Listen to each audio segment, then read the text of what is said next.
기도하겠습니다.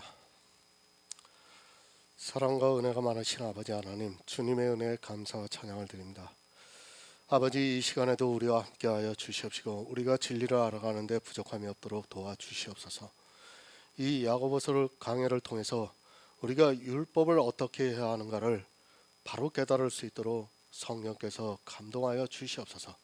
우리가 또 행함이 있는 믿음을 가질 수 있도록 역사하여 주시옵소서. 모든 말씀 예수 그리스도의 이름으로 기도했습니다. 아멘.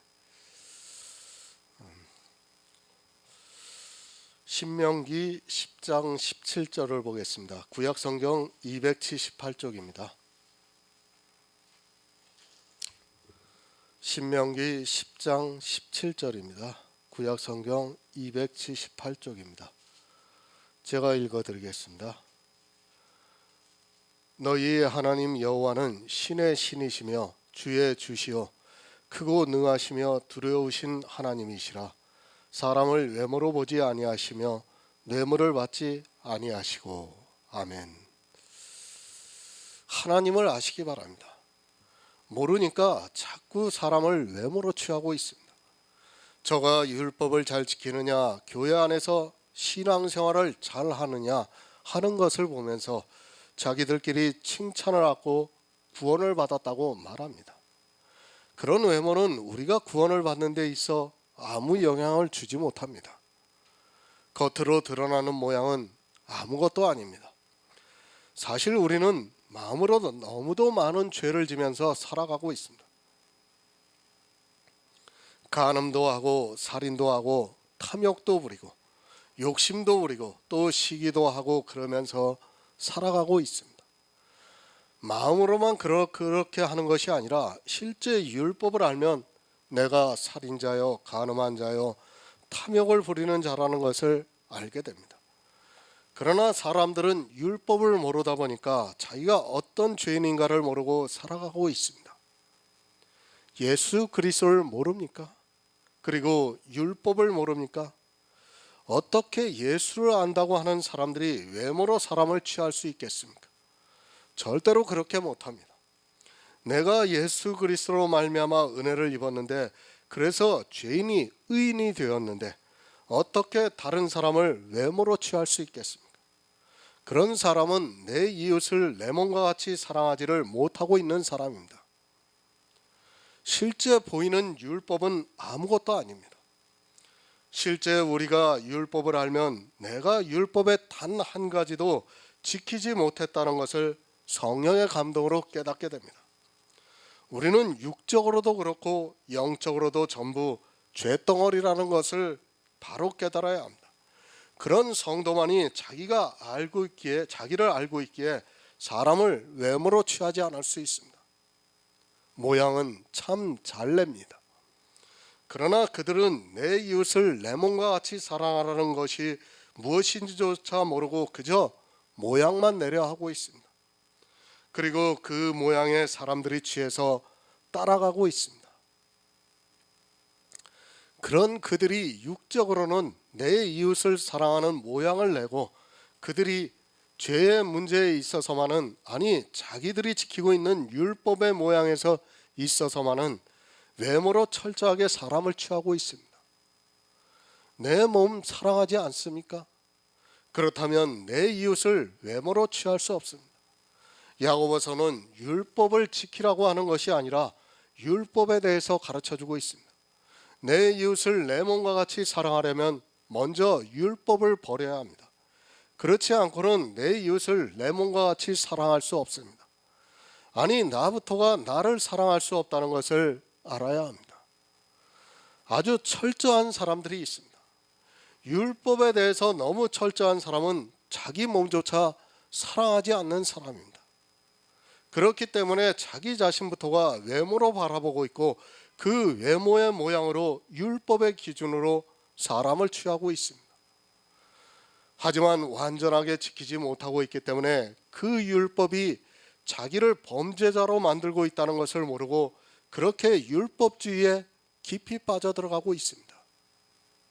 하나님이 외모로 취하시지 않습니다. 그럼 나 역시도 사람을 외모로 취해서는 안 됩니다.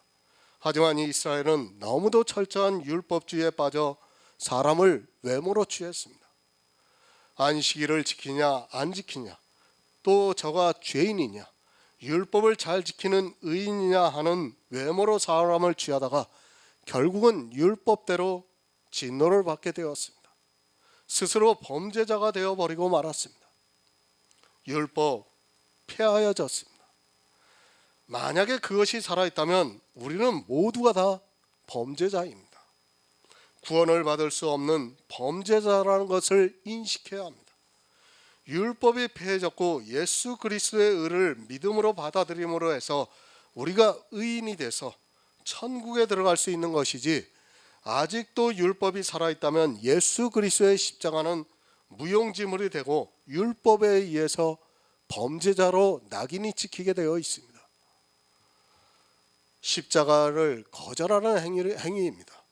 사람을 외모로 취하고 있다는 것은 예수 그리스도의 십자가보다 율법이 더 강하다는 것을 인정하는 것입니다. 만약 예수 그리스도의 십자가에 의해서 율법이 폐해졌다는 것을 믿으면 율법을 통해 사람을 외모로 취하지 않을 수 있습니다. 율법의 한 모양이라도 취하는 순간 사람을 외모로 취하게 되어 있습니다. 그 단 한 가지가 외모로 취하게 된다는 것을 알아야 합니다. 범죄자가 되지 마시기 바랍니다. 율법을 안 지키는 것이 범죄자가 아닙니다.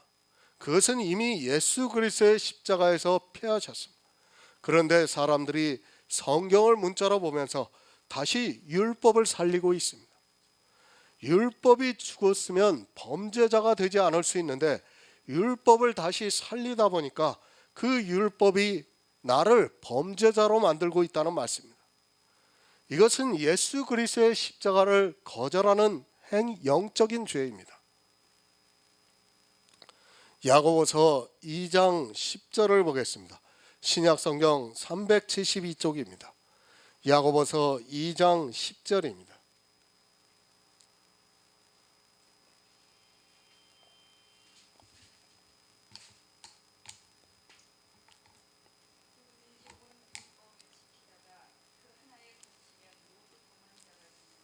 아멘. 너무도 중요한 말씀입니다. 누구든지 온 율법을 지키다 그 하나에 거치면 모두 범한 자가 된다고 말씀을 하고 있습니다. 지금 이 말씀을 왜 하고 있습니다? 바로 앞에서 율법을 지키면 그 율법이 너희를 범죄자로 정하리라는 그 말씀을 하고 있습니다. 그러니까 율법을 살려서 지키고 있는 그 사람들에게 하고 있는 말씀입니다. 율법이 폐해졌습니까? 그것을 믿고 있는 성도는, 그리고 율법을 지키지 않는 성도는 이 말씀이 사실 필요가 없습니다. 그러나 성경에서는 사람들이 얼마나 율법주의에 쉽게 빠지는 것을 알고 지금 이 말씀을 하고 있습니다.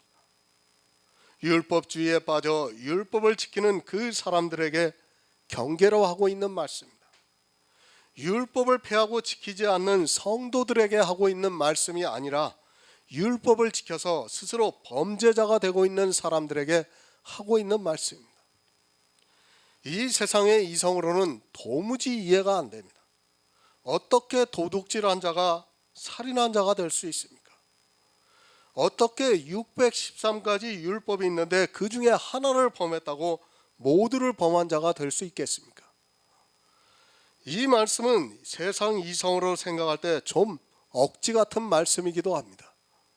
그러나 성경은 분명히 그렇게 말씀하고 있습니다. 잘 이해하시기 바랍니다.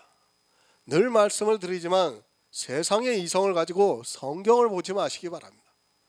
성경이 그렇게 말씀하고 있으면 그런 것입니다. 내 이성을 가지고 성경을 보는 것이 아니라 성경에 그렇게 기록되어 있으면 그것이 맞는 말씀이라는 말씀입니다. 그것을 세상 이성을 가지고 생각하면서 도무지 이해가 안 된다고 해서 이상하게 생각하지 말라는 말씀입니다. 자기가 이해가 안 된다고 해서 성경이 마치 틀린 것처럼 이야기를 하지 마시기 바랍니다. 성령의 감동을 받고 있는 성도는 성경이 그렇게 말씀을 하고 있으면 왜 그렇게 말씀하고 있는가를 깨닫고 있습니다. 왜 하나를 범하면 모두를 범한 자가 됩니까? 사람들은 그렇게 이야기합니다. 제사법, 시민법은 예수 그리스도의 십자가로 폐하져 있고 아직도 도덕법이 살아있다. 그리고 십계명은 살아있다고 주장을 합니다.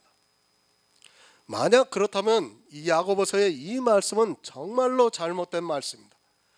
야고보가 성경을 잘못 기록했거나 아니면 야고보서는 성경에 있어서는 안 되는 루터의 말과 같이 지푸라기 복음입니다. 모두 범한 자가 됩니다. 율법을 613가지로 따로 생각하는 사람들이 너무 많이 있습니다. 그러다 보니까 오해를 하고 있습니다. 율법이라는 것을 먼저 이해를 해야 합니다. 율법은 첫 언약입니다. 이 첫 언약은 생명과 연결이 되어 있습니다. 그냥 시민법, 제사법, 도덕법 이렇게 나눌 수 있는 것이 아니라 생명과 연결이 되어 있다는 것을 알아야 합니다. 로마서 10장 5절을 보겠습니다. 신약성경 253쪽입니다. 로마서 10장 5절입니다. 모세가 기록하되 율법으로 말미암는 의를 행하는 사람은 그 의로 살리라 하였거니와. 아멘.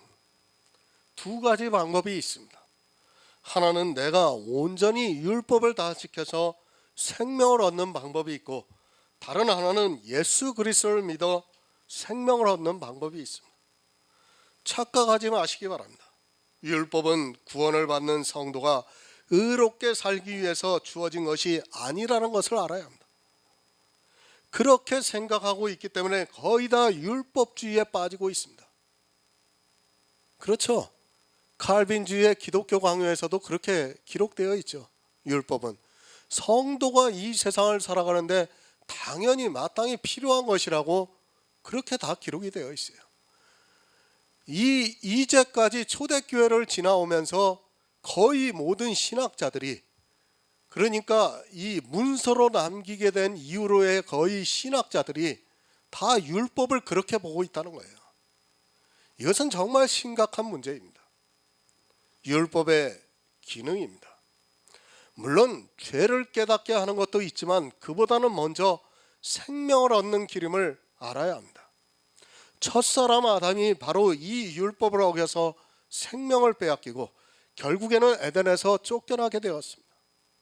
이 율법은 생명을 얻을 수 있느냐 아니면 사망으로 가야 하는 기준이 된다는 것을 알아야 합니다. 구원을 받은 성도가 의롭게 살기 위해서 지키는 법이 아닙니다. 성경에는 어디에도 그렇게 말씀을 하고 있지 않습니다. 하지만 사람들은 율법을 어떻게 생각하고 있습니까? 예수 그리스도를 믿어 이제 생명을 얻었으면 성도로서 이 세상을 살아가는 데 있어 율법을 지키면서 살아가야 한다고 주장하고 있습니다. 성경 어디에 그런 말씀이 있는가를 찾아보시기 바랍니다. 율법을 모르다 보니까 이렇게 사람의 이성으로 생각하고 그것을 교회 안에 있는 사람들이 너무도 당연하게 받아들이고 있습니다. 호세아 6장 7절을 보겠습니다. 구약성경 1262쪽입니다. 구약성경 1262쪽 호세아 6장 7절입니다.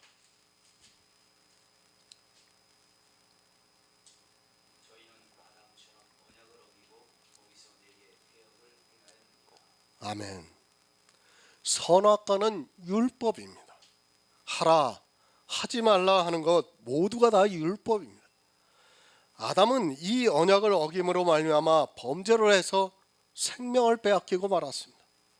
만약 아담이 선악과를 따먹지 않았다면 아담은 에덴에서 영원히 축복을 누리면서 왕노릇하면서 살았을 것이 분명합니다. 그러나 죄를 지었습니다. 그래서 하나님의 말씀대로 정령 죽으리라는 그 말씀대로 결국 아담은 죽게 되었습니다. 바로 이것이 율법입니다. 율법은 다 지키면 살고 못 지키면 죽는 것입니다. 예수 그리스도께서 이 세상에 오시지 않았다면 우리 인생들은 다 율법에 의해서 사망을 당하게 되어 있습니다. 오해하지 마시기 바랍니다. 조금 잘 지키고 못 지키고 하는 그런 문제의 것이 아닙니다. 또 어느 것은 지키고 어느 것은 안 지키고 하는 문제의 것이 아니라는 말씀입니다. 율법은 생명을 얻느냐 못 얻느냐 하는 문제입니다. 모든 율법을 항상 다 지키면 그 의로 살 수 있는 것이 율법입니다. 그런데 어떻게 되었습니까? 다 죽게 되었습니다. 이제는 누구도 누가 살 수 있느냐 하는 문제에서 벗어났습니다.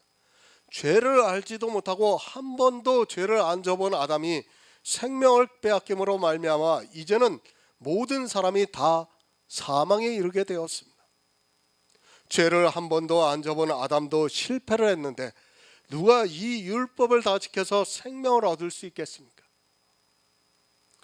그래서 예수 그리스도께서 오셨습니다. 또 다른 방법으로 생명을 주시기 위해서 예수 그리스도께서 오신 것입니다. 율법으로는 어느 누구도 생명을 얻을 수 없기 때문에 예수 그리스도께서 오셔서 생명을 주는 방법을 다시 제시해 주셨습니다. 그래서 로마서에서 율법은 죄를 깨닫게 함이라고 말씀을 하고 있습니다. 자기가 죄인이라는 것을 인정해야 예수 그리스도의 십자가를 받아들일 수 있기 때문에 죄를 깨닫게 하기 위해서 율법을 주셨다고 말씀을 하고 있습니다. 그러나 근본은 생명입니다. 죽느냐 사느냐 하는 문제입니다. 율법을 처음 아담에게 주셨을 때 아담이 죽느냐 사느냐 하는 문제였습니다. 그러나 아담은 그 율법을 어기고 결국에는 죽고 말았습니다. 왜 생명에 대한 문제를 말씀드리냐면 율법의 기능을 바로 알아야 하기 때문입니다. 율법은 유기체입니다. 지키면 생명을 얻고 못 지키면 생명을 잃는 것입니다. 생명이라는 것을 알아야 합니다. 생명은 조금 살고 많이 살고 할 수 있는 것이 아니라 죽으면 다 죽고 살면 다 사는 것입니다. 다리는 살고 팔은 죽고 머리는 살고 몸통은 죽고 할 수 있는 것이 아니라는 것을 알아야 합니다. 살면 다 살고 죽으면 다 죽는 것이 생명입니다. 바로 이것이 율법입니다. 이 율법의 기능을 모르다 보니까 사람들이 율법주의에 빠져 들어가고 있습니다.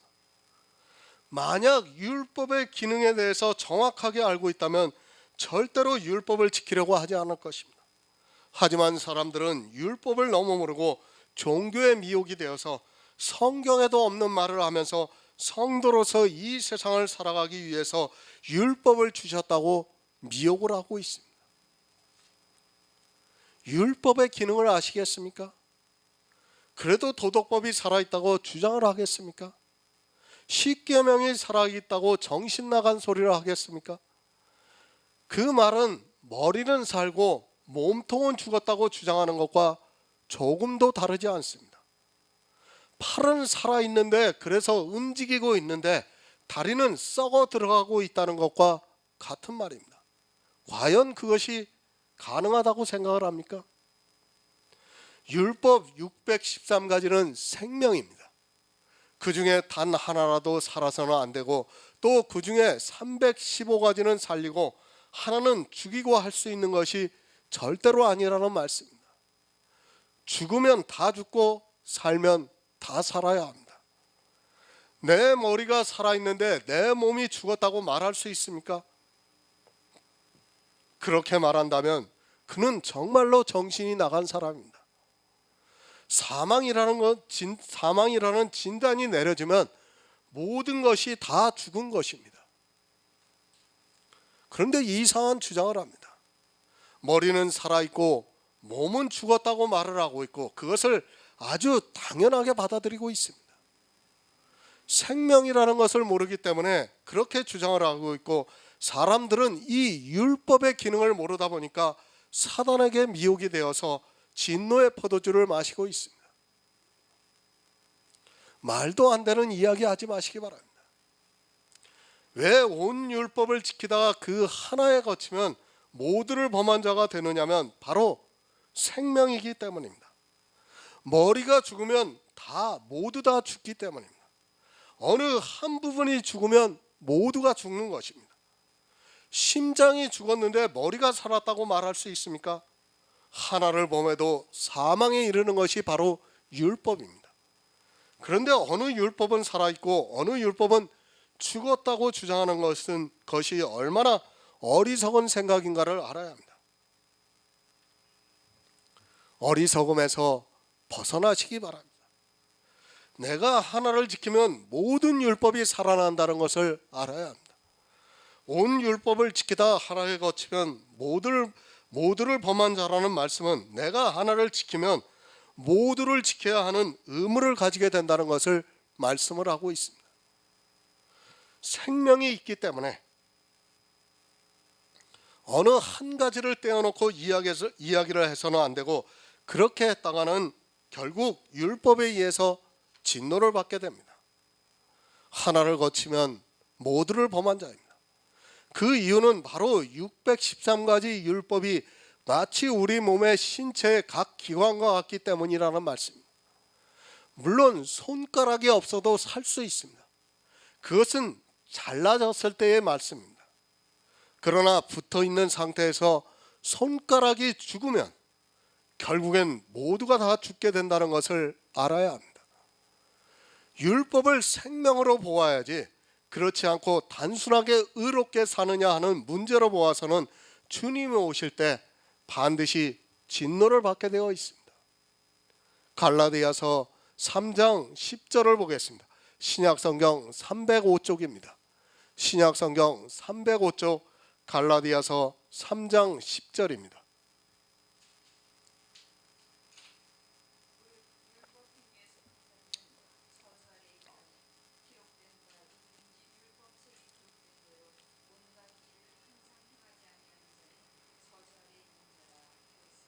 아멘.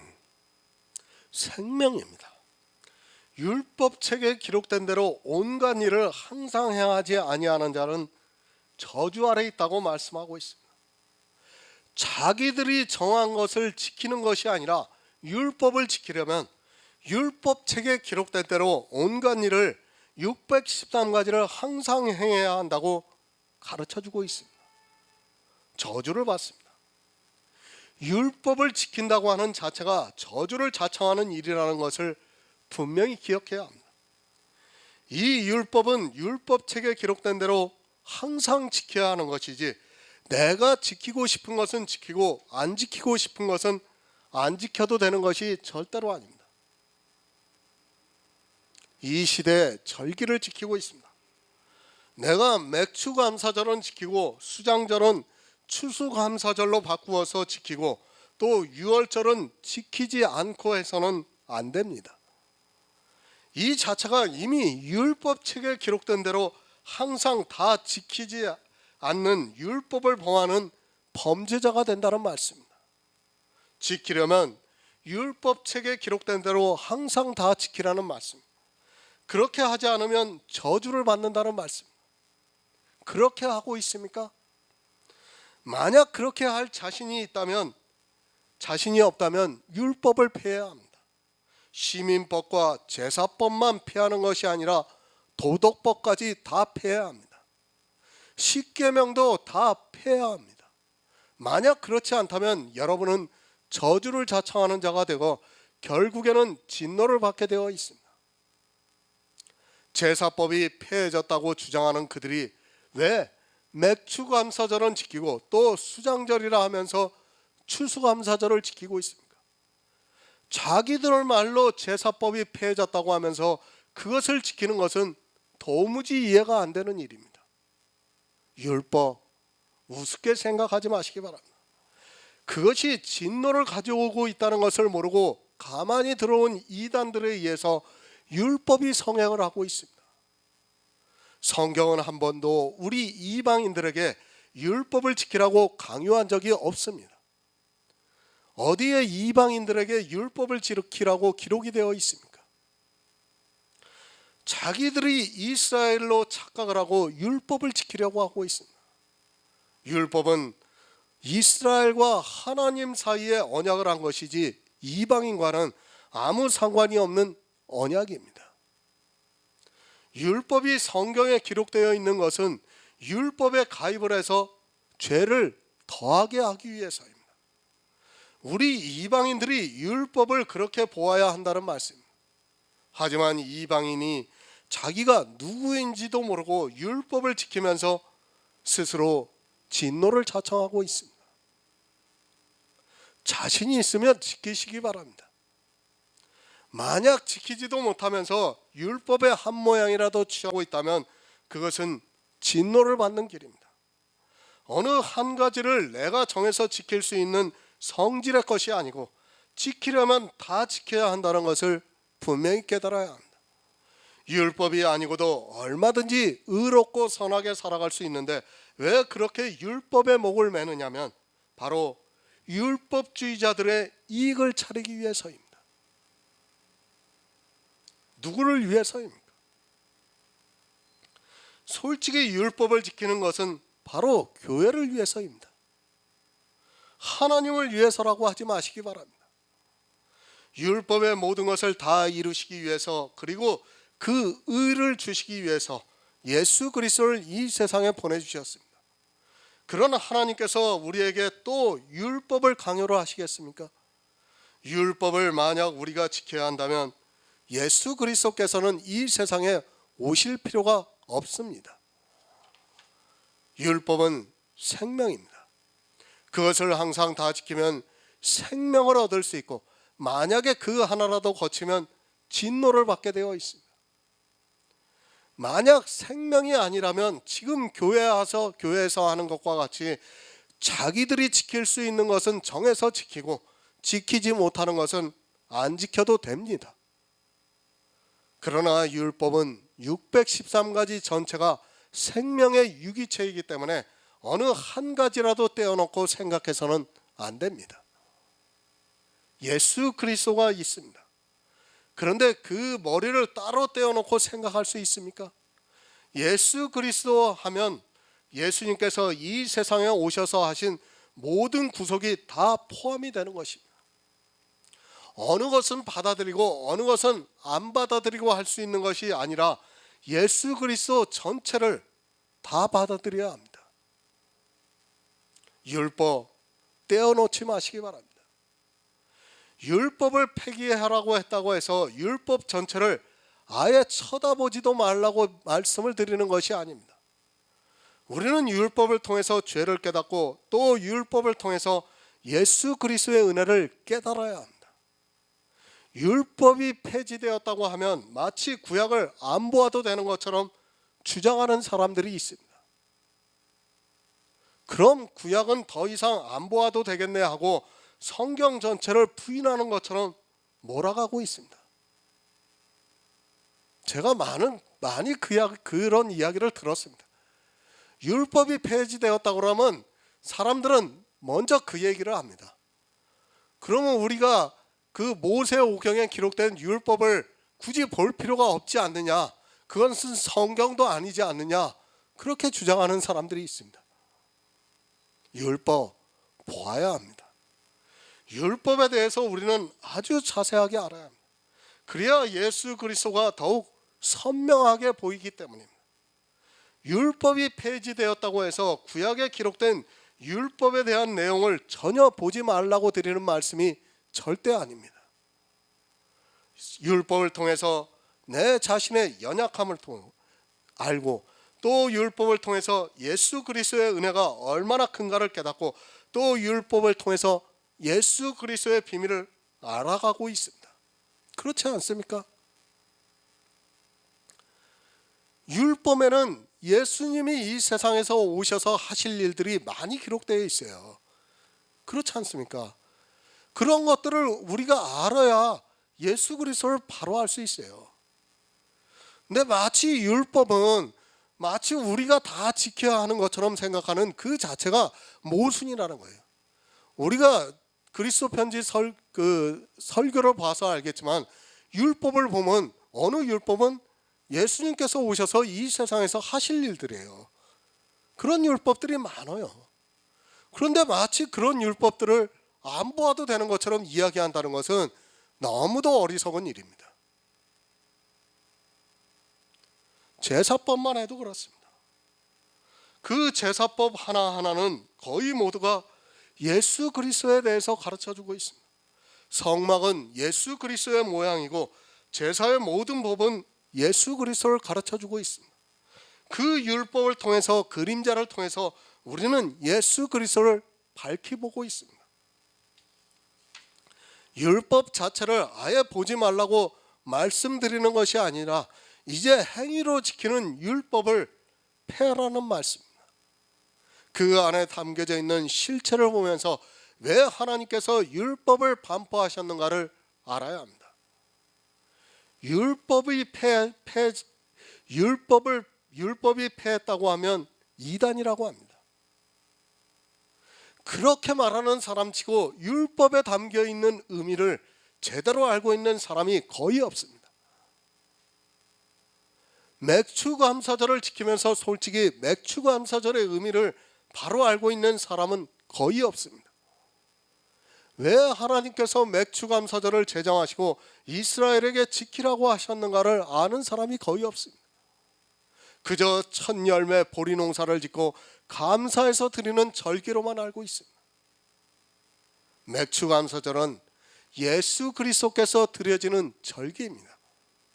우리가 감사하는 것이 아니라 예수 그리스도께서 이 세상에 오셔서 부활의 첫 열매로 하나님께 드려지는 것을 예표로 맥추절의 절기를 제정하시고 그것을 통해 예수 그리스도께서 어떻게 하나님께 첫 열매로 드려지는가를 깨닫게 하셨습니다. 그러나 이스라엘은 절기는 아주 잘 지켰지만 예수 그리스도를 발견하지 못했습니다. 지금도 맥추감사절을 지키고 있습니다. 그런데 이러한 의미를 알고 있는 사람이 몇이나 됩니까? 목회자들이라면 모를까 일반 교인들은 그저 감사하는 절기로만 알고 있습니다. 율법을 통해서 예수 그리스도를 알려고는 하지 않고 그것을 행위로 지키려고만 하고 있습니다. 진노를 받습니다. 이렇게 행위를 따라가는 자들에게는 반드시 진노가 임하게 됩니다. 예수 그리스도의 의미를 모르고 그저 감사하는 절기 자체로 행위로 지키고 있는 교인들에게는 반드시 진노가 따르게 되어 있습니다. 왜 우리가 율법에 대해서 바로 알아야 하는가 하면 그 율법이 예수 그리스도를 나타내고 있고 그림자가 되기 때문입니다. 그림자를 보면서 예수 그리스도를 보면 실체가 더욱 뚜렷하게 보이게 되어 있습니다. 율법은 생명을 주기도 합니다. 그래서 율법을 지키려면 모든 율법책에 기록된 대로 항상 다 지켜야 합니다. 만약 그렇지 못할 것이라면 율법을 폐해야 합니다. 왜 그런가 하면 하나를 거치면 모두를 범한 자가 되기 때문입니다. 내가 이번 주일 한 번을 범한 것이 아니라 율법을 전체를 범한 것이 되어 나는 율법에 의해 진노를 받아야 합니다. 단지 이번 주일 하루를 범한 것이 아니라 항상 다 지키지 못했기 때문에 모두를 범한 자가 된다는 말씀입니다. 율법 지키겠습니까? 지키려면 율법책에 기록된 대로 항상 다 지키시기 바랍니다. 내가 마음대로 이것은 폐하고 이것은 살리고 할 성질이 아니라는 것을 분명히 알아야 합니다. 그렇게 생각하고 있는 것이 얼마나 어리석은 일인가를 알아야 하고 그런 행위가 바로 성경에서 말씀하고 있는 음행입니다. 정당화하지 마시기 바랍니다. 내가 지키는 것은 믿음이라고 하지 마시기 바랍니다. 가장 어리석은 사람이 믿음과 율법에 대해서 분별을 못하고 있는 사람입니다. 갈라디아서에서 믿음은 율법의 행위에서 난 것이 아니라고 분명히 가르쳐주고 있습니다. 믿음과 율법은 함께 할 수 없는 것임을 바로 알아야 합니다. 믿음이 있으면 율법을 잘 지킨다고 하는 것은 거짓입니다. 성경 어디에 믿음이 있는 성도가 율법을 잘 지킨다고 말씀을 하고 있습니까? 지금 율법을 지키라고 하는 말씀입니까? 온 율법을 지키다가 하나에 거치면 모두를 범한 자가 되니까 하나도 거치지 말고 잘 지키라고 하는 말씀입니까? 만약 그렇다면 예수를 믿을 필요조차 없다고 저는 생각합니다. 아니, 예수 믿는 것을 포기하고 세상에서 마음대로 편하게 살다가 죽겠습니다. 절대 우리는 지키지 못합니다. 그것을 나만 아는 것이 아니라 하나님께서는 너무도 잘 알고 계십니다. 그러나 하나님께서 우리에게 온 율법을 지키다가 하나에 거치면 모든 것을 범한 자가 되니까 온 율법을 항상 다 지키라고 말씀을 하시겠습니까? 좀 상식이 통하게 신앙생활을 하시기 바랍니다. 주장을 하려면 일관성 있게 주장을 하고, 어느 때는 믿음이라고 했다가 어느 때는 믿음만 있다고 다 구원을 받느냐고 하면서 은근히 율법의 행위를 조장하고 있습니다. 야고보서 2장 11절을 보겠습니다. 신약성경 372쪽입니다.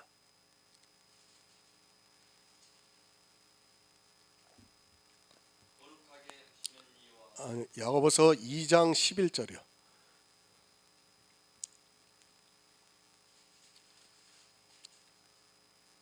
가늠하지 말라 하신 이가 또한 살인하지 말라 하셨으므로 내가 비록 가늠하지 아니하여도 살인하면 율법을 범한 자가 됩니다. 아멘. 참 이 말씀이 이상해요. 그죠? 살인한 죄가 더 큽니까? 가늠한 죄가 더 큽니까? 예? 그런데 예? 내가 가늠하지 않았어도 살인하면 율법을 범한 자가 된다고 말씀을 하고 있습니다. 왜 이렇게 말씀하고 있습니까? 우리는 다 살인한 자예요. 그렇죠?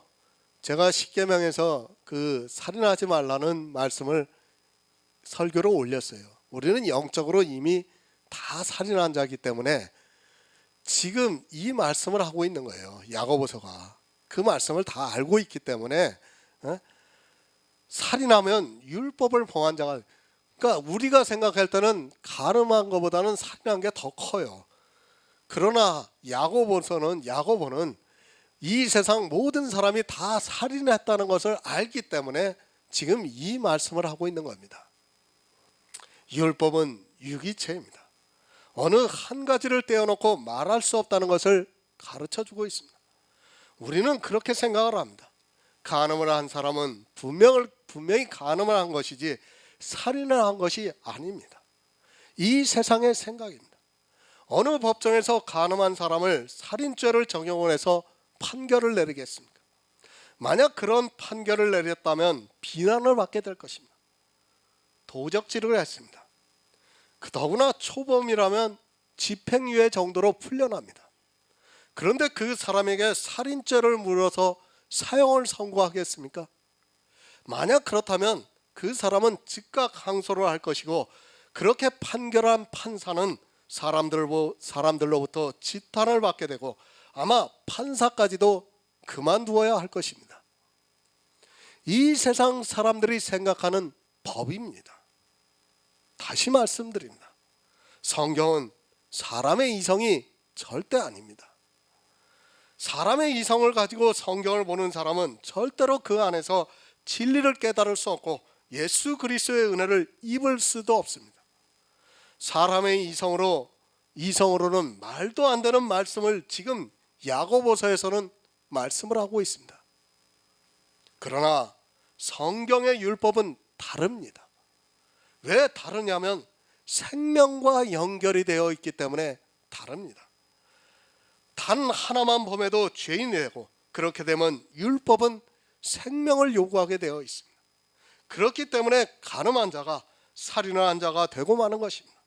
내가 비록 다른 죄를 안 지었을지라도 율법을 범한 자가 되어 결국에는 율법의 진노를 받게 된다는 말씀입니다. 율법을 범한 자가 됩니다. 율법은 우리에게 완전함을 요구하지 사정을 보아주고 정상을 참작하는 것이 절대로 아닙니다. 이 세상 법은 정상을 참작해요. 그러나 성경에 기록된 율법은 그렇지 않다는 것을 여러분이 알아야 됩니다. 그래서 그 하나라도 범하면 율법에 의해서 진노를 받게 되어 있습니다. 내가 간음을 했습니다. 그럼 간음을 한 자가 아니라 율법을 어긴 자가 된다는 말씀입니다. 세상 이성으로는 간음을 했으면 그 죄의 대가만 받으면 되는데, 또 도적질을 했으면 그 죄에 대한 대가만 받으면 되는데, 그것이 아니라 율법을 범한 자가 된다는 말씀입니다. 도적질하지 말라. 도적질을 한 죄의 대가를 받는다면 좋겠습니다. 그러나 그것이 아니라 율법을 어긴 자가 된다는 말씀입니다. 교회 안에 있는 거의 모든 사람이 십계명이 살아있다고 주장하고 있습니다. 그런 영향이 바로 안식일 교회에서 나온 책들을 보고 받은 것이라 생각을 하고 있습니다. 물론 칼빈도 그렇게 주장을 했어요. 십계명에 무엇이 있습니까? 출애굽기 20장 12절을 보겠습니다. 이거 제가 안 써놨네요. 페이지 수를. 출애굽기 20장 12절입니다. 창세기 출애굽기입니다. 구약성경.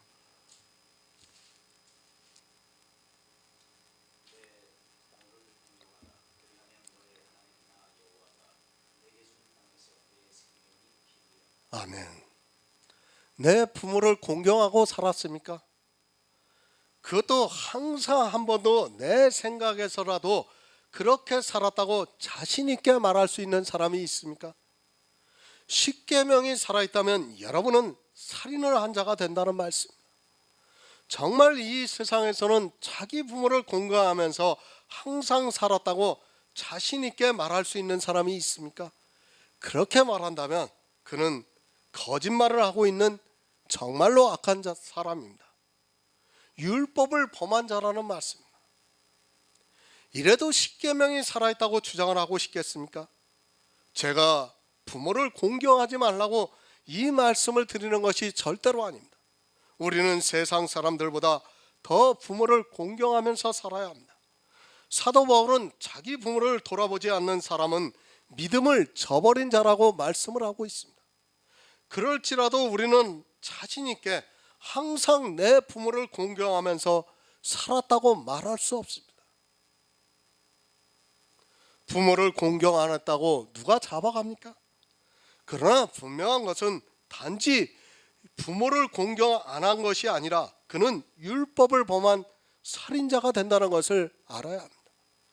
만약 십계명이 살아있다면 여러분은 율법을 범한 살인자가 되는 것입니다. 이래도 십계명이 살아있다고 큰 소리를 내고 십계명이 폐지되었다고 하면 마치 방종주의처럼 몰아가겠습니까?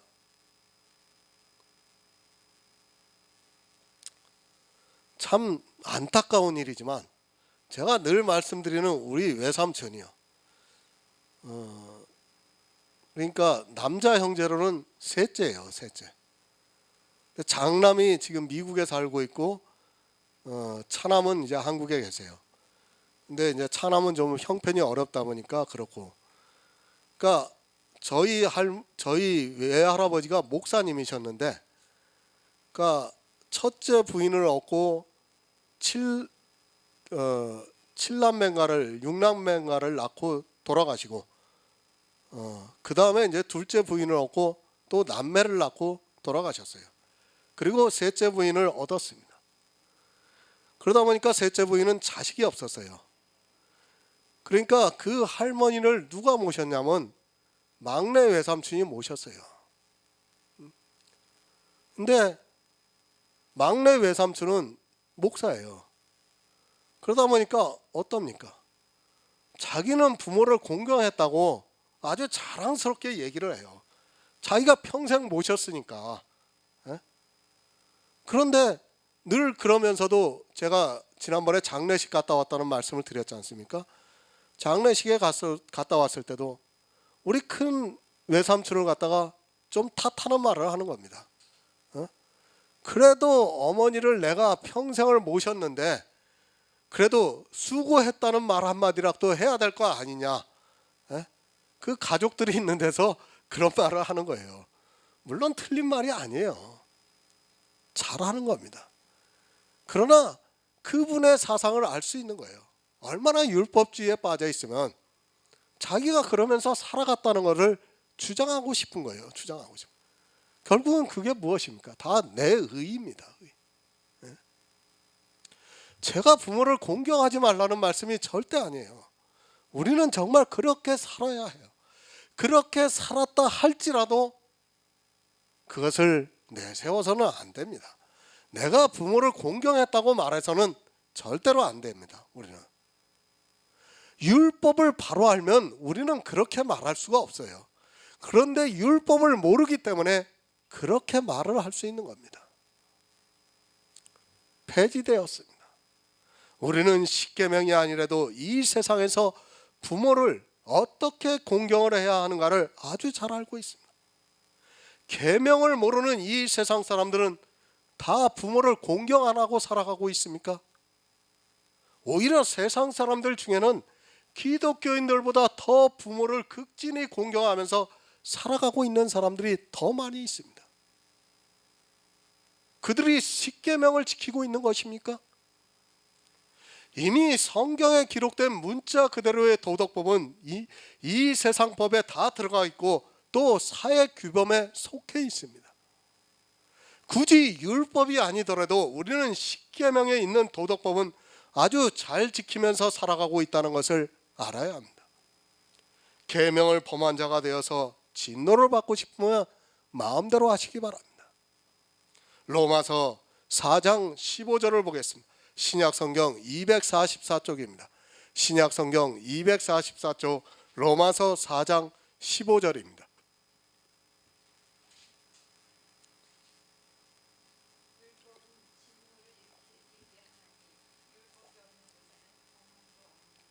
아멘. 율법은 진노를 이루게 합니다. 만약 도덕법이 살아있다고 한다면, 만약 십계명이 살아있다고 주장을 한다면 그것은 진노를 자청하는 일입니다. 내가 부모를 공경하지 못했는데 그럼 율법을 범한 자가 되고 그 율법은 나를 살인자로 몰아 진노를 받게 하고 있다는 말씀입니다.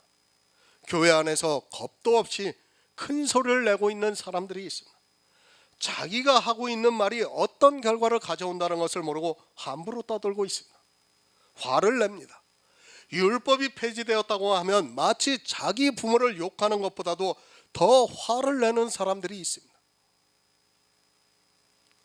부모를 욕해도 그렇게까지 화를 내지 않을 텐데 율법이 폐해졌다고 하면 무척이나 화를 냅니다. 그들이 얼마나 율법주의에 빠져 있는가를 쉽게 알 수 있는 것입니다. 그것이 어떤 결과를 가져온다는 것을 모르고 있습니다. 십계명이 살아있다고 주장하는 것은, 그리고 그 십계명을 지키겠다고 하는 것은 진노를 자청하는 일입니다. 누가 진노를 받는가는 성경을 통해 자세히 보시기 바랍니다. 이 세상 사람들이 진노를 받는 것이 아니라 교회 안에서 율법을 지키겠다고 하는 사람들이 진노를 자청해서 결국에는 진노의 포도주를 마시고 있다고 요한계시록에서 말씀을 하고 있습니다. 율법 모양도 내지 마시기 바랍니다. 거듭 말씀드리지만 성경에 기록된 율법을 보려고도 하지 말라는 말씀이 절대 아닙니다. 율법을 통해서 내 죄를 깨닫고 또 율법의 그림자를 통해서 예수 그리스도의 실체를 보면 더욱 뚜렷하게 보인다는 것을 알아야 합니다. 성경에 기록된 율법은 우리가 보아야 하고 거기서 예수 그리스도의 은혜를 깨달아야 합니다. 그러나 그것을 행위로 나타내지는 마시기 바랍니다. 지켜도 되고 안 되고 하는 그런 아니라는 생각이 진노를 받게 됩니다. 하나님을 위해 하는 일이라고 생각하는 그것이 진노를 부르고 있습니다.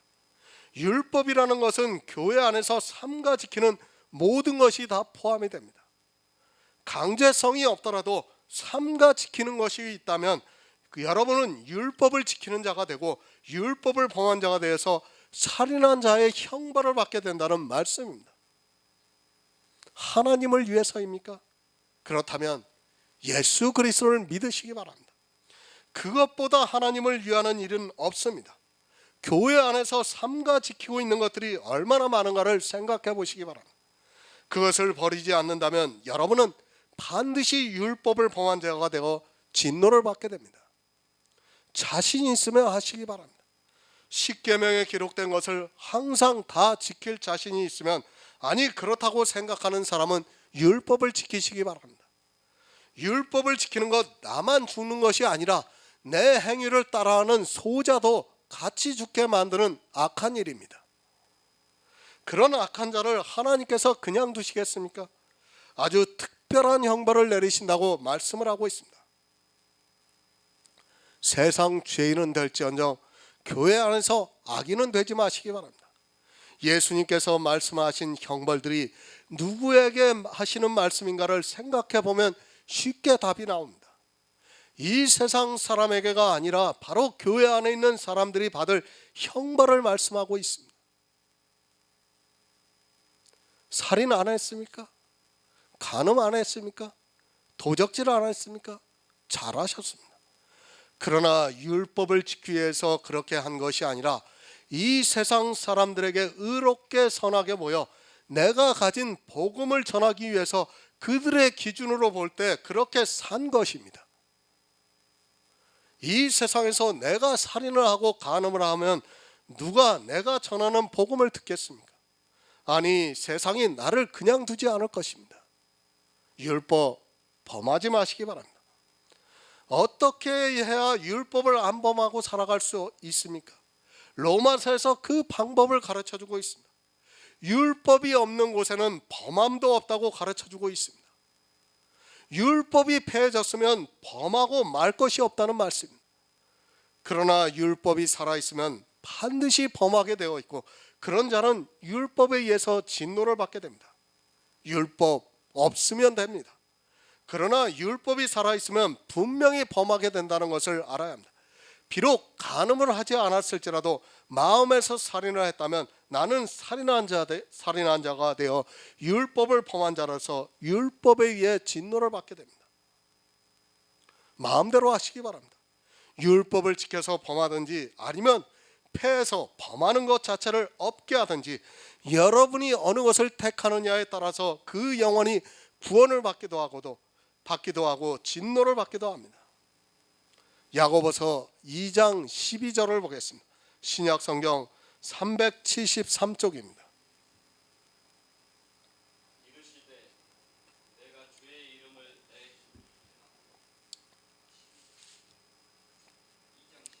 내 예, 야고보서 2장 12절입니다.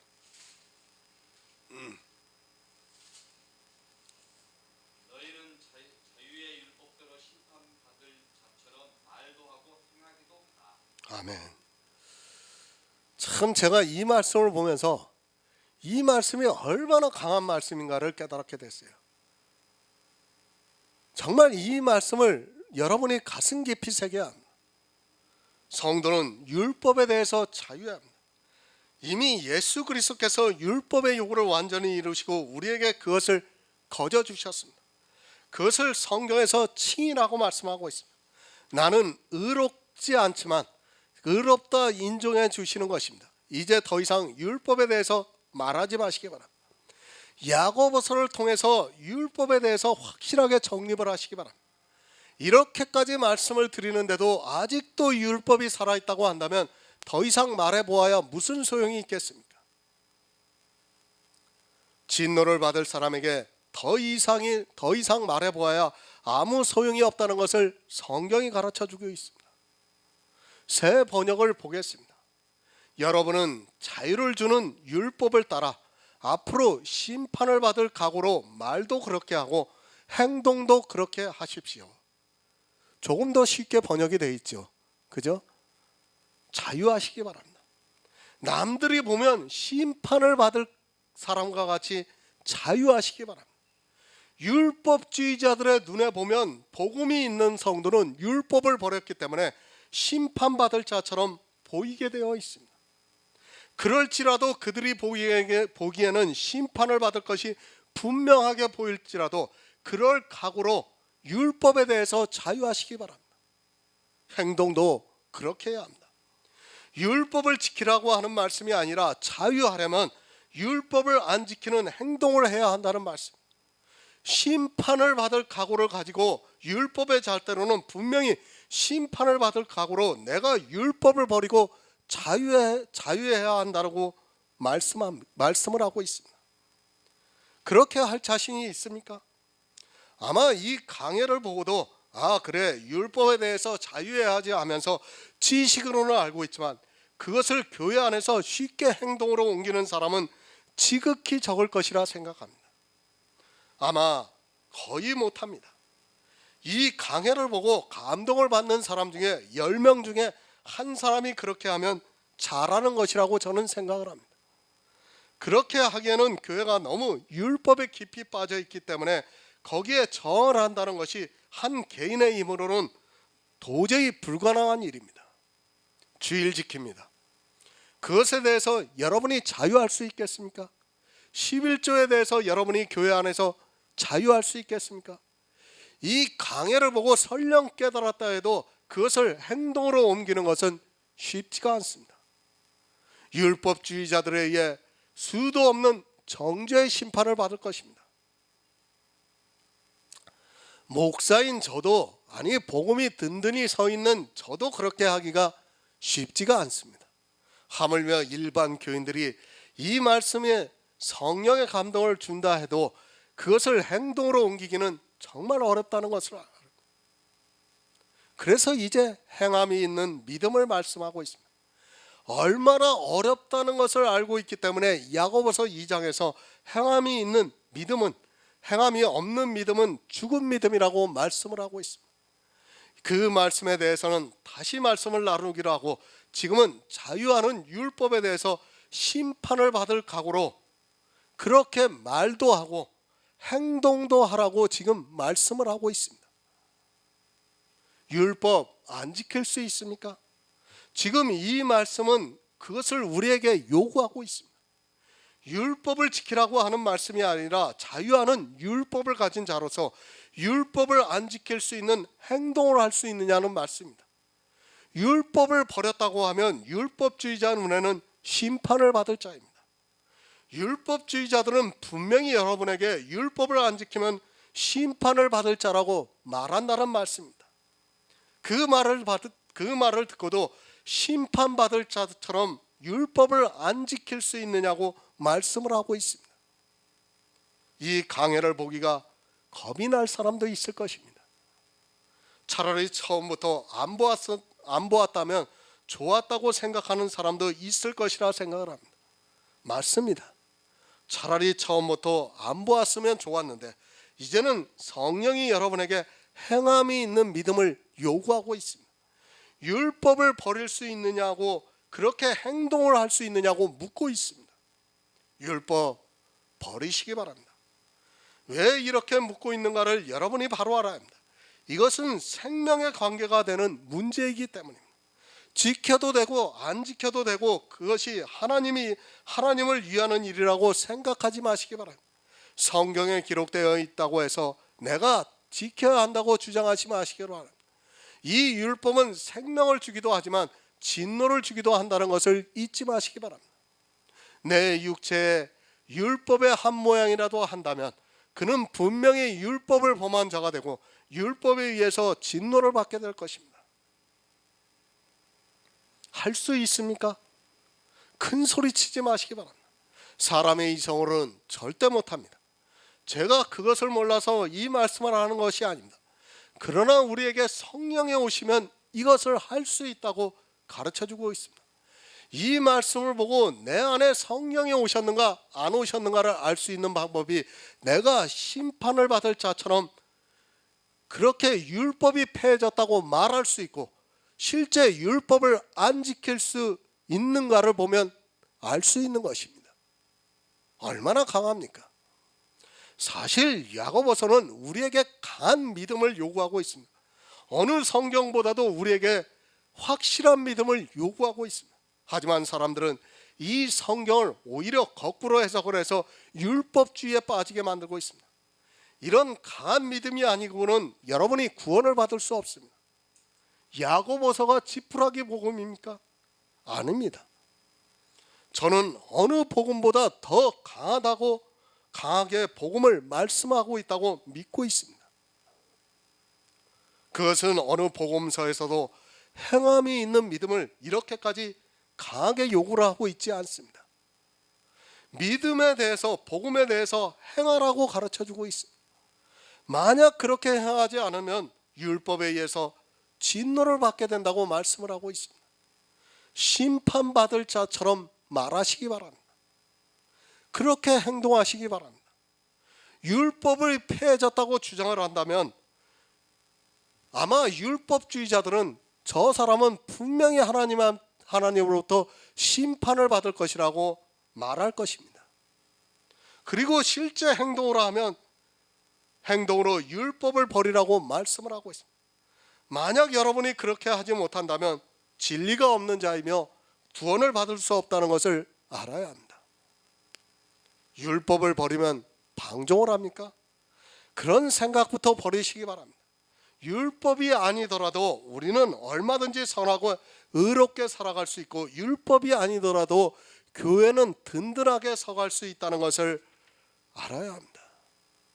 마치 율법을 버리면 교회를 무너뜨리는 것 같이 이야기를 하는데 생각해 보시기 바랍니다. 이단일수록 율법주의가 더 강하다는 것을 알아야 합니다.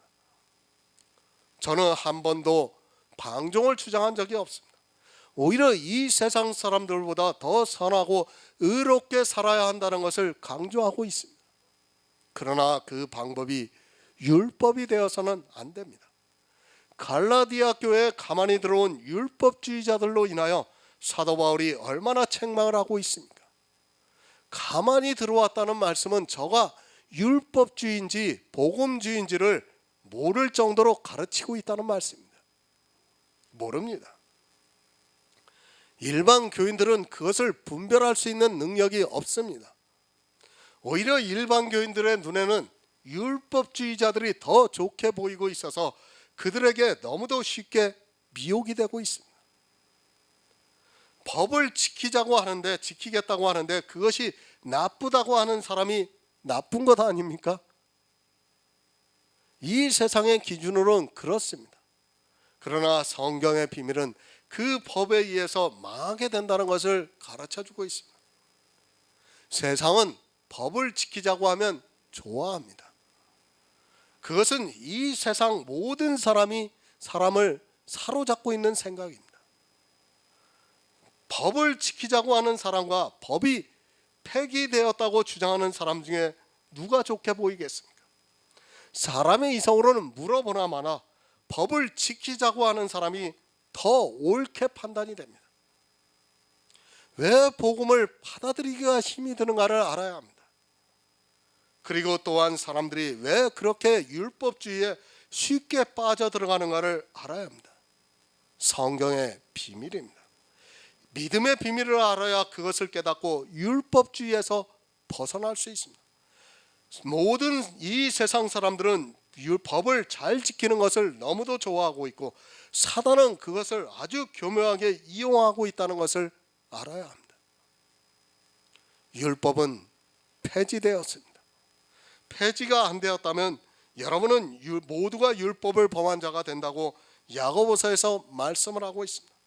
온 율법을 지키다 하나에 거치면 모두를 범한 자가 되고, 살인한 자를 그냥 살인한 자라고 하지 않고 율법을 범한 자라고 말씀을 하고 있습니다. 내 부모를 공경하지 못했다면 단지 그것으로 끝이 나는 것이 아니라 율법을 모두 범한 자가 된다는 것을 가르쳐주고 있습니다. 진노를 받고 싶으면 마음대로 하시기 바랍니다. 복음이 있는 성도라면 당연히 자유하는 율법을 가지고 있고, 그것을 심판받을 자처럼 말을 하고 있고, 또 자유하는 율법에 대해서 그렇게 행동하고 있습니다. 그것은 율법을 지키는 것이 아니라 율법을 버리는 것이라고 성경이 가르쳐주고 있습니다. 믿음은 단호합니다. 어정쩡하게 여기에 한 발 걸치고 저기에 한 발 걸치지 마시기 바랍니다. 야고보가 우리 성도들에게 율법에 대해서 어떻게 하라고 가르쳐주고 있습니다. 심판받을 자처럼 말을 하고 또 심판받을 자처럼 행동을 하라고 가르쳐주고 있습니다. 사실 이렇게 한다는 것이 쉽지 않습니다. 그것은 이 세상 이성으로 생각할 때 옳은 것이 아니기 때문입니다. 그러나 그렇게 행하는 것을 행함이 있는 것이라고 이제 말씀하고 있습니다.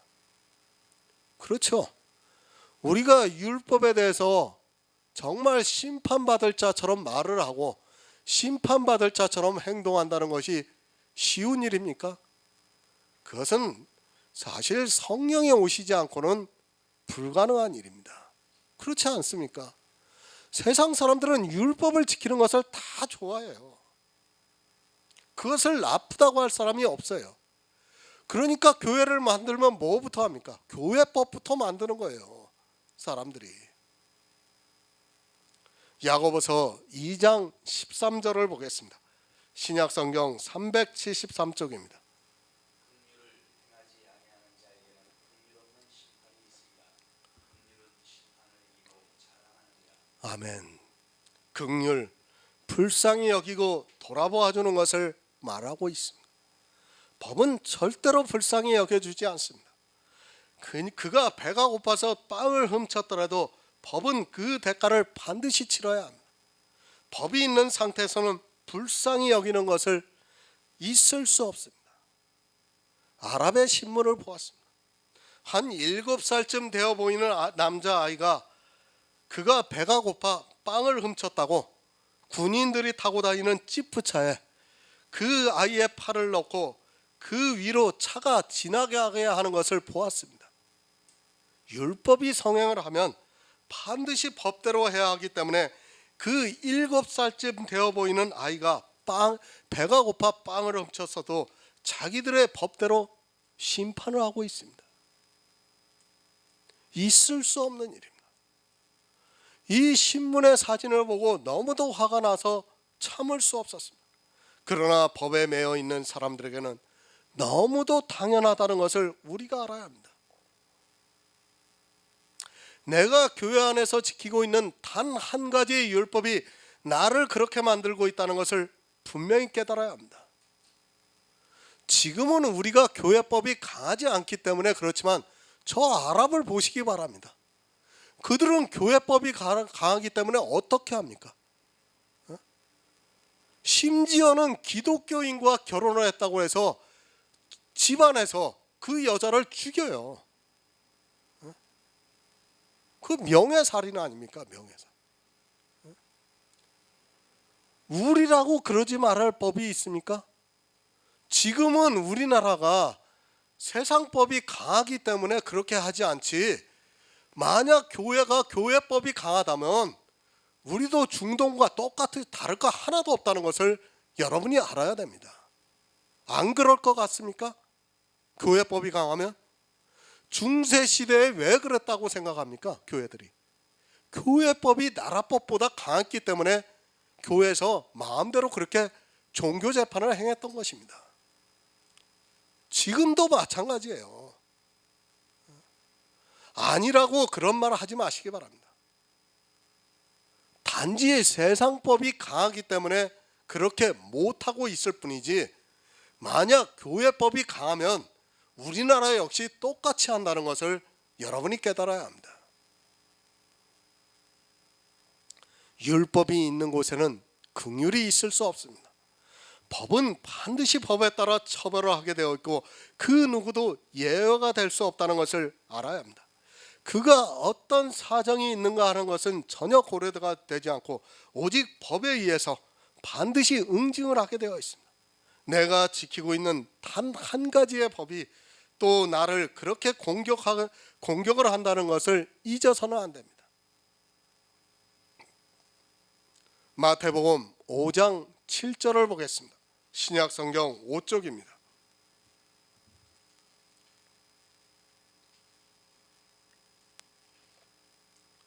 마태복음 5장 7절입니다.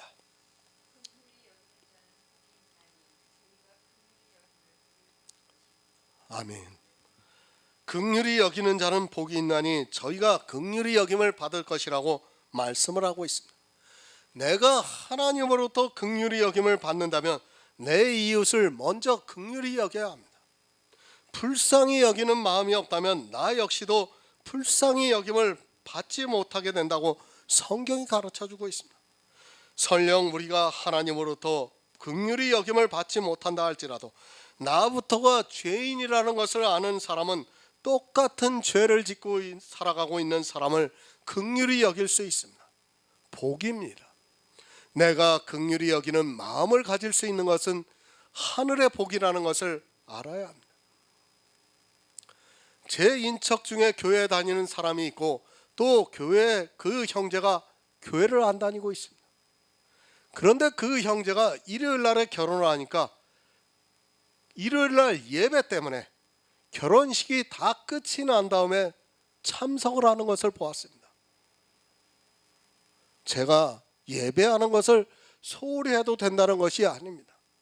그러나 그것이 법으로 세워져 있는 사람에게는 그 법을 어겼을 때는 긍휼히 여기는 마음이 사라지게 되어 있습니다. 이스라엘이 안식일 때문에 예수님을 더욱 싫어했습니다. 자기들이 생명과 같이 지키고 있는 안식일에 병자를 고치기도 하고 또 제자들이 이삭을 잘라 먹기도 하면서 안식일에 해서는 안 되는 일을 하니까 그토록 싫어했습니다. 법이 있으면 긍휼은 반드시 사라지게 됩니다. 사실 이 긍휼히 여기는 마음은 그냥 생기는 것이 아니라 어쩌면 자기가 더욱 연약할 때 긍휼히 여기게 됩니다. 내 죄를 깨달을 때 똑같은 죄를 지은 사람을 긍휼히 여길 수 있다는 말씀입니다. 내가 영혼의 살인자라는 것을 아는 사람은 육체의 살인자를 긍휼히 여길 수 있습니다. 그렇지 않습니까? 내가 영혼의 간음한 자라는 것을 아는 사람은 육체의 간음한 자를 긍휼히 여길 수 있다는 말씀입니다.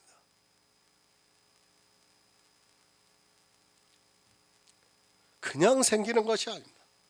내가 먼저 긍휼히 여김을 받을 수밖에 없는 처지라는 것을 아는 사람만이 또한 이웃을 긍휼히 여길 수 있습니다.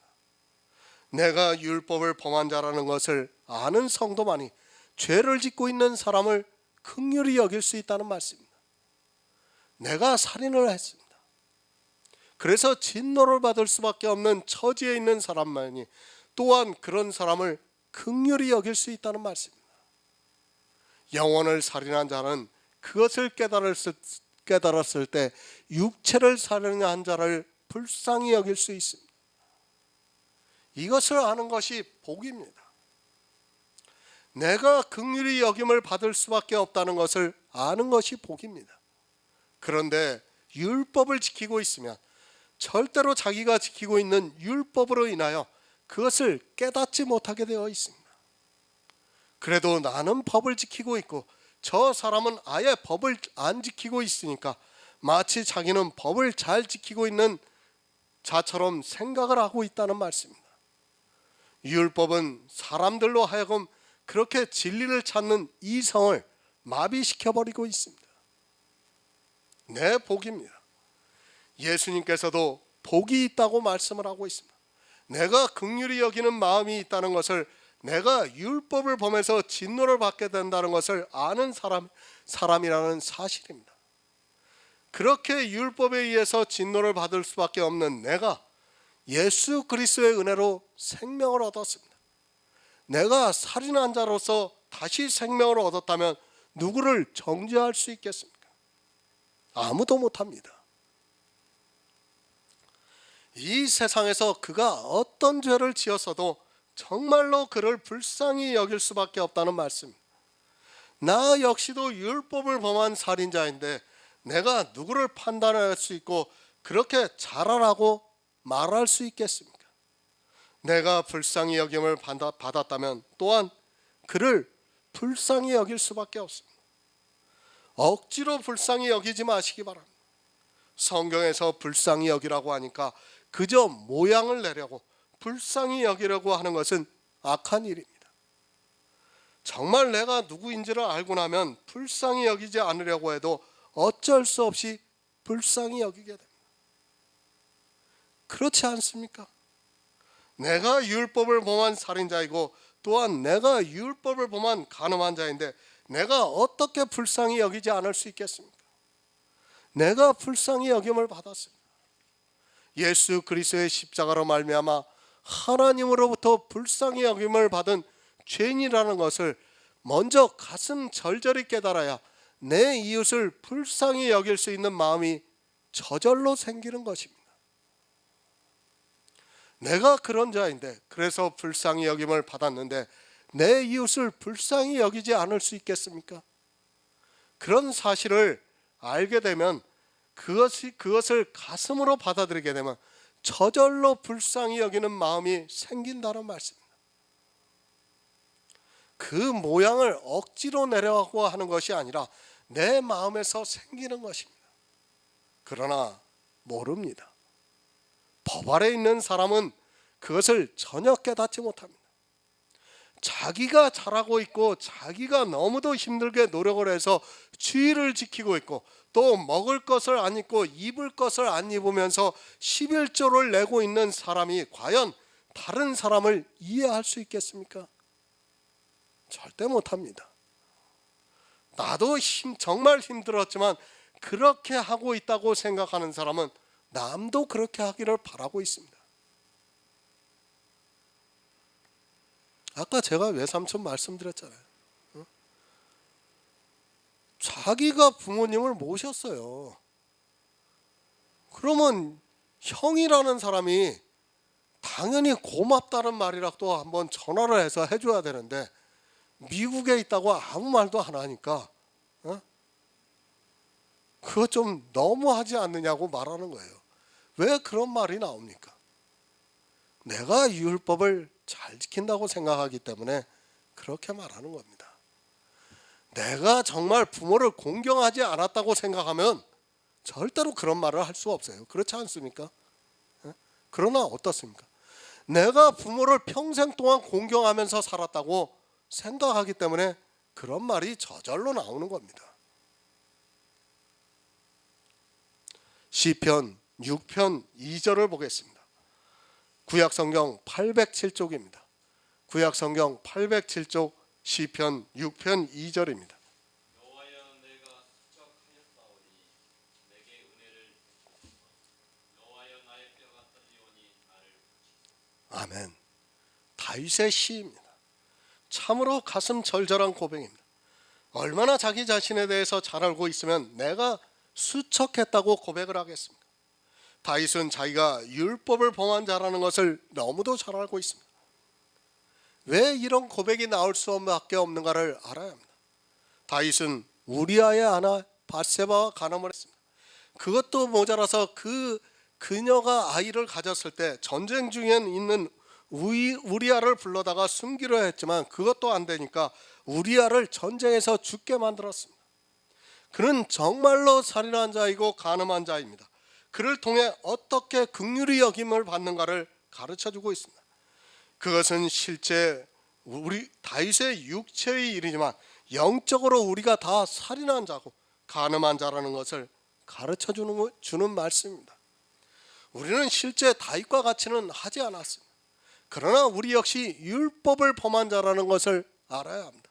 나 역시도 율법을 범한 자이기 때문에 다윗과 같은 심정으로 하나님께 긍휼을 구해야 한다는 것을 가르쳐주고 있습니다. 얼마나 자기 자신을 불쌍히 보고 있으면 내 뼈가 떨린다고 말을 하겠습니까? 다윗의 그림자를 보고 우리는 실제 그렇게 하지는 않았을지라도 우리 역시 다윗과 같이 간음한 자요 살인한 자라는 자로서 율법을 범한 자라는 고백이 있어야 합니다. 이것이 가슴으로 와닿는 성도만이 긍휼히 여김을 받을 수 있습니다. 정말 이런 고백을 하고 있습니까? 그냥 성경을 보지 마시고 왜 다윗이 이렇게 고백을 했고 또 이것이 나와 무슨 상관이 있는가를 알아야 다윗의 이 고백이 내 고백이 될 수 있다는 말씀입니다. 내가 법을 어겨서 율법에 의해 진노를 받을 수밖에 없다는 것을 아는 성도만이 할 수 있는 고백입니다. 시편 26편 16절을 보겠습니다. 구약성경 817쪽입니다. 26편 25편 16절에 25편.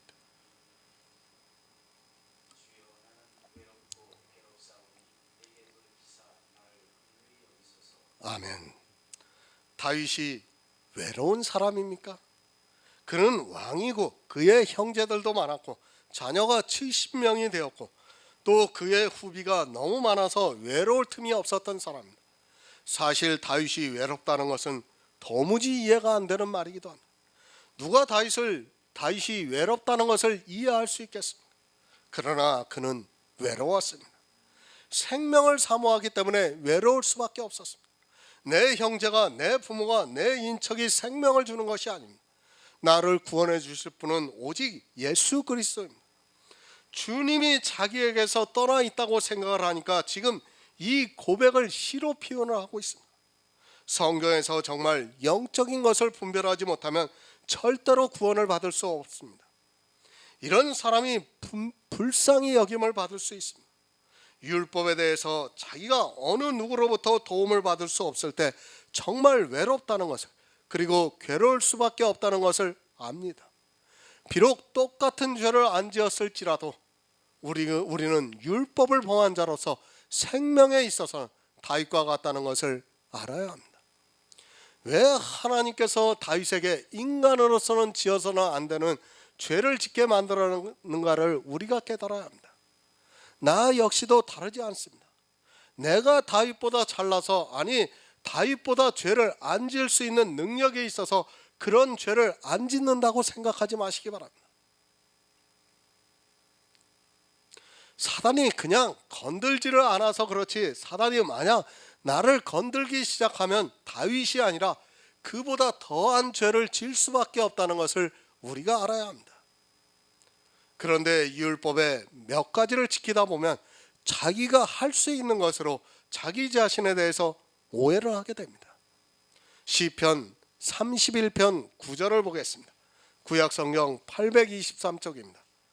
시편 31편 9절입니다.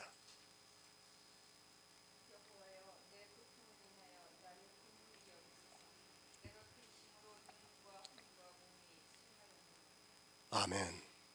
다윗은 시편을 통해 긍휼을 구하고 있습니다. 그가 인생으로서 할 수 있는 모든 언어를 사용하면서 긍휼을 구하고 있는 것을 볼 수 있습니다. 다윗은 자기가 율법을 범한 자로서 진노를 받을 수밖에 없는 인생이라는 것을 너무도 절절히 알고 있기 때문에 내가 근심으로 눈과 혼과 몸이 쇠하였다고 고백을 하고 있습니다. 왜 이런 고백을 합니까?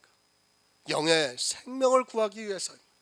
성경은 모든 말씀이 다 우리 안에 탄생이 되는 생명에 초점이 맞추어져 있습니다.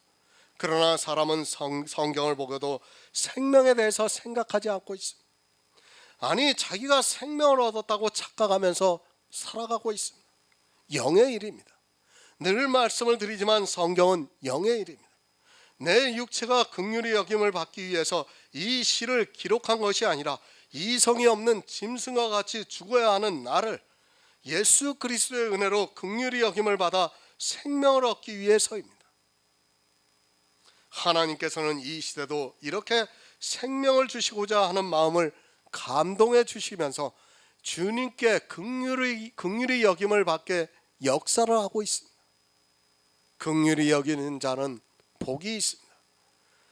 긍휼을 행하지 아니하는 자에게는 긍휼이 없는 심판이 있다고 분명히 말씀을 하고 있습니다. 내가 내 이웃을 긍휼히 여기지 않는다면 나 역시도 하나님으로부터 긍휼히 여김을 받지 못하고 심판을 받게 된다는 말씀입니다. 만약 긍휼히 여김을 받지 못하고 심판을 받게 된다면 그것은 재앙입니다. 마태복음 18장 23에서 24절을 보겠습니다. 신약성경 31쪽입니다. 마태복음 18장 23에서 24절입니다. 그러므로 천국은 그 종들과 결산하려 하던 어떤 임금과 같으니 결산할 때 10,000달란트 빚진 자 하나를 데려오매. 아멘. 우리는 10,000달란트 빚진 자입니다. 이 달란트는 생명입니다. 도무지 생명을 얻을 수 없는 그런 빚진 자라고 말씀을 하고 있습니다. 1만 달란트가 어느 정도 되는 금액인가 아시겠습니까? 지금은 금값이 너무 많이 올라서 약 20조가 넘는 금액입니다. 내가 평생을 벌어서도 갚을 수 없는 금액입니다. 혹시 있을지 모르겠습니다. 그러나 예수님께서 이 비유를 하실 때는 어느 인생도 갚을 수 없다는 것을 가르쳐 주기 위해서 1만 달란트라고 말씀을 하고 있습니다. 이 1만 달란트 빚진 자 하나는 바로 나입니다. 또 이 세상 모든 사람 역시 1만 달란트 빚진 자라고 비유를 통해서 가르쳐 주고 있습니다. 우리가 이렇게 빚진 자지만 하나님께서 우리를 불쌍히 여겨 주시고 있습니다. 나입니다. 세상에서 죄를 많이 지은 사람이 아니라 바로 나라는 것을 비유를 통해서 가르쳐 주고 있습니다. 마치 나와는 아무 상관이 없는 죄를 많이 지은 사람을 생각해서는 안 됩니다. 내가 바로 1만 달란트 빚진 자라고 가르쳐 주고 있습니다. 이런 비유를 바로 깨달아야지 모르고 마치 나와는 상관이 없는 그런 세상 사람으로 오해를 해서는 안 됩니다. 그런 죄인입니다. 도무지 생명을 얻을 수 없는 이 세상에 그 어떤 기준으로도 불가능한 빚을 진 사람이 바로 나라는 말씀입니다. 성경을 보는 시각을 달리해야 합니다. 나쁜 것은 마치 나와 상관이 없는 것으로 오해를 하는데 이 사람은 바로 나를 비유로 해서 예수님께서 말씀을 하고 있습니다. 마태복음 18장 25에서 27절을 보겠습니다.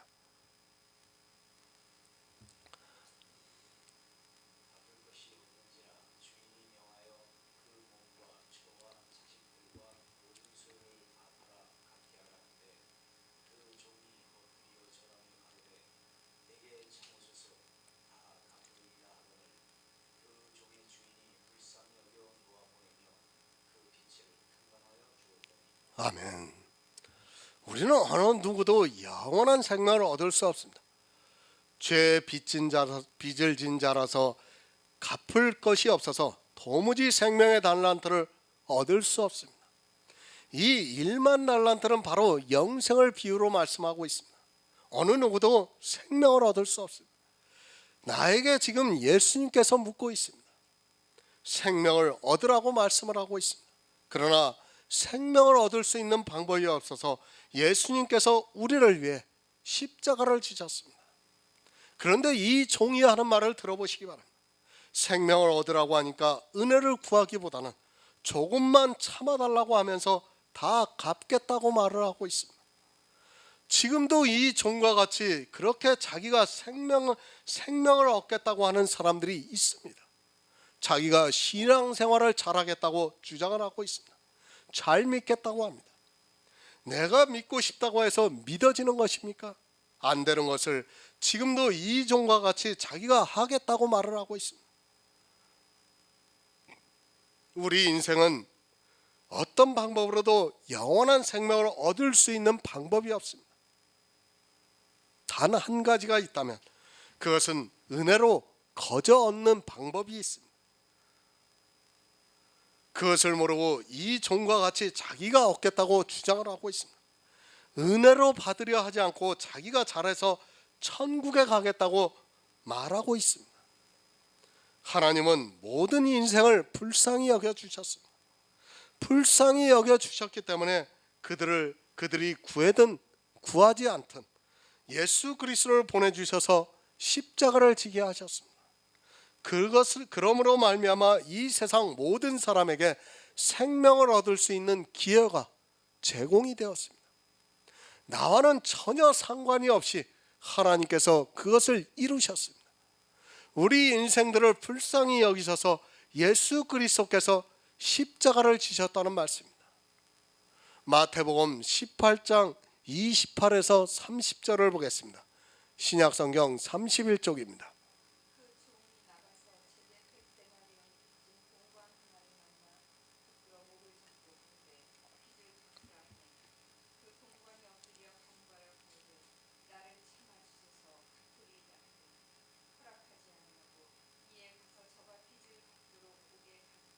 아멘. 예수님께서 십자가를 지셨습니다. 그것은 순전히 하나님께서 우리를 불쌍히 여기셔서 우리와는 상관없이 행하신 일입니다. 이것이 복음입니다. 이 복음이 지금 이 세상에 전파되고 있습니다. 도무지 생명을 얻을 수 없는 인생들에게 예수 그리스도의 복음이 전파되고 있습니다. 그런데 어떻습니까? 이 복음을 듣고 저가 나가서 또다시 율법주의에 빠져 죄를 지은 사람에게 왜 죄를 짓느냐고 따지고 있습니다. 지금 교회 안에 이렇게 행하고 있는 사람들이 얼마나 많이 있습니까? 죄를 짓지 말라고, 죄를 지면 마치 천국에 못 들어갈 것 같이 주장을 하고 있는 사람들이 교회 안에 너무 많이 있습니다.